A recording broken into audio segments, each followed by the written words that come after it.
Okay, the last document in our review is 0640, which is a management rep letter. Now, there are a few questions to answer here in terms of paragraph 61, 62, and so on and so forth. What we're looking for is just an opportunity for you to actually sit down with management.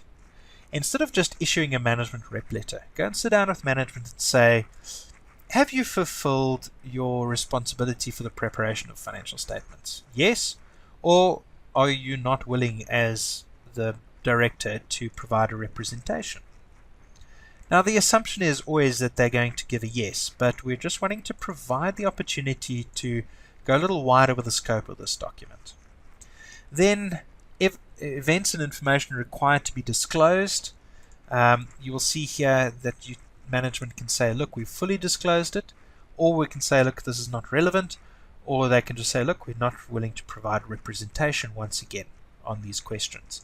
So you can go and fill in depending on how management responds to these items, so that at the end of the day you don't end up with an argument of them saying, well, you're saying that I disclosed this but it's not applicable. Then you can at least document this information.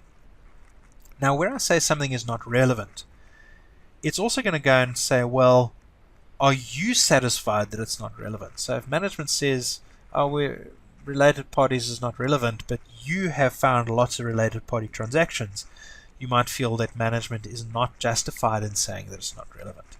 So based on how you answer these questions and how you document your conclusions on this working paper, it's going to edit the contents of this rep letter and only include those items that are actually applicable to your client and that they've actually agreed to give representation on.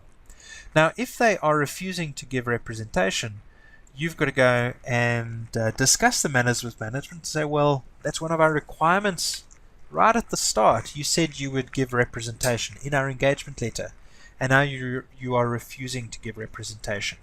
How is this going to impact your conclusion? And this will actually carry over back to your overall conclusions working paper as well, so that if at this point you're saying management are not willing to represent, maybe it results in a disclaimer of opinion in your conclusion. Okay, folks, I've now gone through most of the standard documents in our Review Plus. I've not gone into detail in all our additional working papers. Each one of these only gets used in a case where it is a requirement.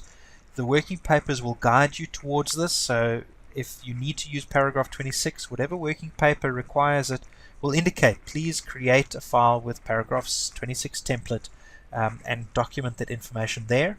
If you're wanting to just look at how to create these, have a look at our video on the review programs 80.20. Just have a look at our video on the review programs, and it'll just take you through how to create one of these working papers. So that's all from me. Thanks very much for listening to the training video.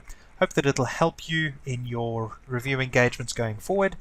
Please, any comments, thoughts, suggestions, queries, pop them to support@draftworx.com. We'd be more than happy to help out and have a look at any suggestions or queries and assist you through the process of implementing Review Plus. Thanks very much. Goodbye.